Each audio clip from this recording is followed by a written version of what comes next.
J-2 de la liste, Raphaël Sebaoun. Et vous êtes persuadé, il va le faire. Comment Deschamps peut encore nous surprendre? Et oui, pour une dernière danse, tout est permis, tout est possible dans le football, comme on dit dans le milieu. Bien au contraire, comment Deschamps peut encore nous surprendre déjà, parce qu'il l'a déjà fait par le passé au moment de dévoiler ses listes pour les Coupes du Monde ou les Euros. Deschamps adore appeler des joueurs jamais encore convoqués avant une grande compétition ou rappeler des joueurs complètement disparus de la circulation. Regardez les exemples au fur et à mesure des compétitions. Kabela, Schneiderlin, Umtiti, Koundé, Dizazi et même Barcola n'avaient pas reçu une convocation avant d'être appelés par Didier Deschamps dans ces compétitions.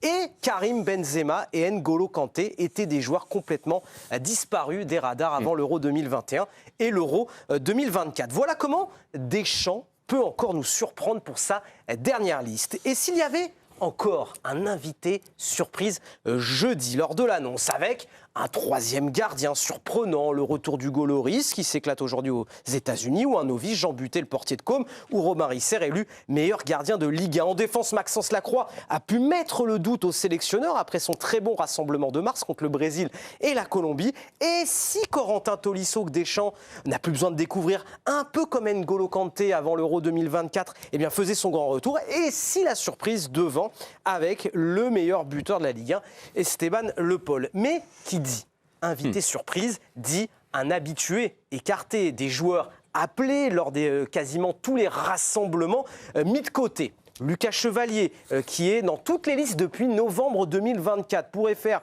les frais de son déclassement au PSG, de sa blessure. Eduardo Camavinga, en difficulté avec le Real, n'a joué que 27 minutes en mars avec les Bleus. Et si Malo Gusto, qui a fait les 5 derniers rassemblements, voyez Zahir Emery, convoqué dans la liste des défenseurs, et donc considéré comme un latéral, là, Deschamps pourrait encore nous surprendre. Mais si finalement, il nous surprenait autrement, en cédant à l'idée d'absolument partir à 25 joueurs. Et si je dis Deschamps, eh bien, nous surprenait en dévoilant une liste de 26 noms au total, 26, et ne pas écarter le porte-bonheur, l'un de ses chouchous, le faire venir comme 26e homme, Randal Kolo Muani, le gars sûr de Deschamps, apprécié de tous, présent lors des 2 dernières phases finales, la Coupe du Monde 2022 et l'Euro 2024. Et même s'il sort d'une saison compliquée, Deschamps pourrait appeler son protégé pour sa dernière danse et nous surprendre pour une dernière fois.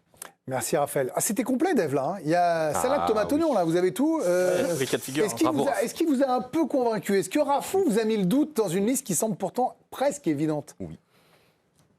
Moi, j'ai du mal à croire que là, il change, parce que j'ai l'impression qu'il a quand même trouvé une espèce de chose qui a l'air de fonctionner, c'est-à-dire un amalgame entre les cadres qui étaient déjà là et ceux qui sont arrivés en cours de route cette saison, qu'il a très bien incorporé. Je pense à Cherki, je pense à Kliou, je pense à des joueurs comme ça.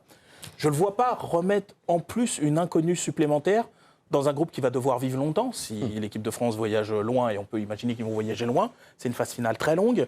C'est une phase finale où il y aura plein de choses à gérer, les déplacements, les rassemblements, le climat, plein de trucs. Ça ne va pas être simple de tenir presque 2 mois en fait, dans cette histoire ensemble. Je ne le vois pas faire ça. Je pense même que sur la position du 3e gardien, je pense qu'il va aller sur quelque chose d'un peu safe, un peu sécurité. C'est-à-dire quelqu'un comme Areola, par exemple, qui connaît très bien ce rôle-là, qui connaît très bien le groupe, qui connaît très bien les 2 autres gardiens. Par exemple, je pense même que ça peut être un peu l'inverse. Sur un peu dans la dernière ligne droite, essayer de se rassurer. Si vous voulez mon avis, moi je pense que quelqu'un comme Esteban Le Paul pourrait avoir le vent dans le dos, un peu à la Papin, 86, quelqu'un qui arrive comme ça. On l'a fait hier dans le pourquoi, personne m'a dit oui. Hein, donc. Mais c'est ça, non mais en fait je n'y crois pas. Je me dis juste parfois sur le momentum, avoir quelqu'un comme ça en bout de banc, mais tu sais qui peut te claquer un pion, on ne sait jamais, parce que nos autres buteurs ne sont pas très très bons. Les buteurs, j'entends, je ne parle pas des attaquants. Donc voilà, mais en fait, je ne crois pas à la surprise, en fait.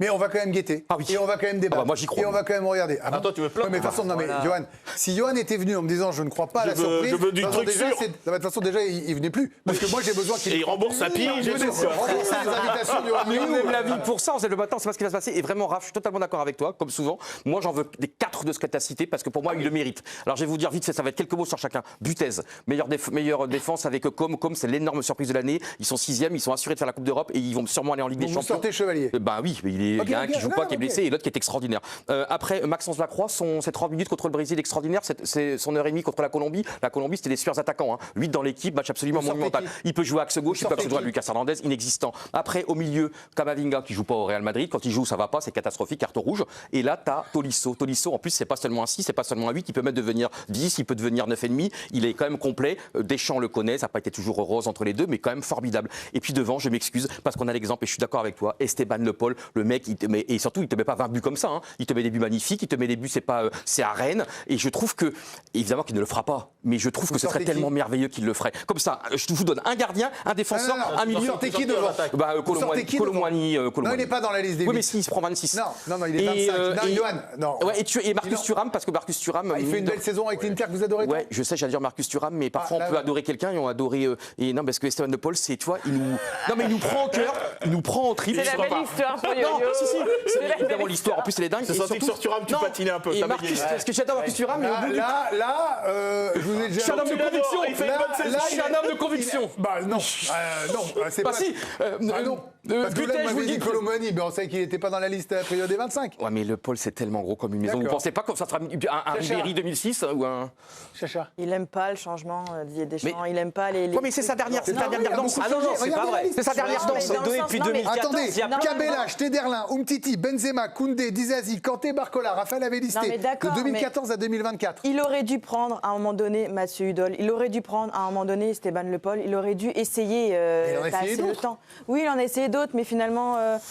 Attendez, est-ce qu'on est certain, et Mathieu Hudol, en plus, on l'a reçu en émission, il est brillant, il a fait une grande saison, est-ce qu'on est certain qu'il a le niveau international par rapport à Théo qui a déjà de l'expérience ou Lucas Digne? C'est ça, en fait il a des valeurs sûres. Lui, ce qui prône Didier Deschamps, c'est la cohésion de groupe. C'est pas des choses avec des personnalités différentes qui viennent un petit peu, parce que tu connais jamais vraiment les gens dans un groupe.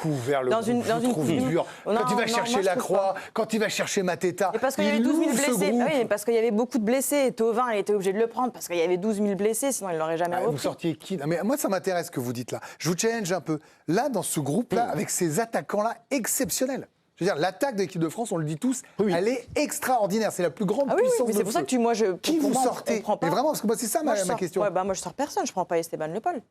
Vous venez de me dire que... Non, mais je dis, il n'aime pas le changement, il ne changera pas, en fait. On restera comme ça. Moi, c'est pareil avec moi, c'est pareil avec Koundé. Moi, c'est pareil avec Koundé. Pour moi, il a été longtemps blessé. Pour moi, vous mettez Zaïre Emery titulaire à droite, vous? Ou Malou Gusto, ouais. Mais Koundé, Koundé, il a fait un grand Euro 2024 alors que... oui, mais après, c'était trop. Il a joué 100 matchs par an, c'était terrible. Même lui, il se plaignait. Moi, je garde Warren Emery au milieu de terrain, et s'il peut jouer à droite, il jouera à droite. Alors, il connaît par cœur l'exercice Didier Deschamps, évidemment, de la liste. Et pourtant, il aime bien nous donner des petits bonbons comme ça, histoire qu'on ait quelques interrogations. Donc, on va quand même regarder ce qu'il nous a raconté hier soir lors des trophées UNFP. Dans ma tête, tout est bouclé, mais comme personne ne peut être dans ma tête, personne ne saura, évidemment, avant jeudi. Il y a toujours 2-3 situations qui m'amènent à réflexion. Il reste des matchs, on ne sait jamais ce qui peut se passer. Histoire de faire dormir Yohan Rioux là-dessus, il peut réfléchir. Il va y avoir un truc, il va y avoir une surprise. Non, mais alors après, malheureusement, pour les joueurs blessés, à chaque fois quand la liste tombe, il y a toujours 1 ou 2 blessés. On les a souvent vécus d'ailleurs avec les entraînements en direct dans l'EDG. On se souvient de Pogba, de Nkunku, de Benzema. Je veux dire, je peux vous en citer beaucoup des exemples, des gars qui ne devraient pas être là, qui se retrouvent là. Je ne souhaite de mal à personne, mais c'est ça qu'il dit en fait. Il dit qu'il reste des matchs. Et qui sait trop que 25 gars qui sont tous en pleine santé pour une Coupe du Monde, alors que ça commence que le 11 juin. C'est pas gagné. C'est long, hein? Oui, c'est pour ça. C'est à moi. Il peut y avoir quelques surprises. Après, concernant Esteban Le Paul, je suis du même avis que Charlotte. Effectivement, il fait une saison incroyable, mais le problème, c'est qu'on en a parlé hier, c'est qu'il est arrivé au mauvais moment. Et au mauvais endroit. C'est ça le problème, c'est que les mecs devant, ils sont impossibles à bouger. Mais t'as critiqué déjà qui est absent. Pardon? Mais ça valide Marcus Thuram. Non, bien sûr. Mais bon. Parce que si Ekitike s'était pas blessé, la liste aurait peut-être été un peu plus intrigante pour Marcus Thuram. C'était Marcus Thuram qui était sur un fil là. Et en plus, Camavinga est sur un fil. Camavinga c'est autre chose. Je pense qu'il est plus sur la sortie que sur dans la liste. Marcus Thuram, il est un peu validé sa Coupe du Monde avec cette bonne deuxième partie de saison qu'il fait avec l'Inter malgré tout. Il y a un bon rassemblement. Voilà. Après, est-ce qu'un Théo Hernandez sera dans la liste Je sais pas. Il y a des choses qui se passent en extra-sportif. Il y a, je sais pas, est-ce qu'il sera là? Est-ce qu'il y a un Maxence Lacroix qui a fait, deux matchs exceptionnels? Finale de Coupe d'Europe cette année. Yoann, c'est que par exemple sur Lucas Hernandez qui pouvait interroger parce qu'on se dit qu'il joue pas beaucoup avec le PSG. Les rentrées qu'il a fait, il a montré que c'était solide quand même. Je parlais de Théo. Moi je parlais de Théo. Par contre, Lucas Hernandez, par contre, oui. Non, mais je comprends. Moi, je le garde parce qu'effectivement, sur ses dernières rentrées, c'était un peu mieux. Il ne bougera pas. C'est le seul gaucher des Axios, Lucas Hernandez. Mais moi, déjà, en titulaire, je mettrais Lucas Digne, déjà. Parce que, je suis d'accord. Parce que c'est exceptionnel, une garantie, il défend très bien. Une deuxième partie de saison compliquée. Oui, mais très compliqué. Je pense qu'il défend très bien, surtout par rapport aux gens devant que tu as, tu es obligé de mettre 4 défenseurs. C'est pour ça que Koundé, pour moi, il jouera. C'est une obligation. Si tu veux mettre 3 offensifs à un numéro 10. En tout cas, on fait une émission spéciale jeudi sur l'équipe de Greg. Évidemment, on débriefera l'après-liste. On sera là jusqu'à 21h15. On sera là jusqu'à tard pour ne rien louper. Et puis derrière, l'équipe Actu avec la conférence de presse de Didier Deschamps, Messaoud aux commandes. Et donc le débrief de cette liste qui nous emmènera, j'en suis persuadé, vers une 3e étoile. Allez.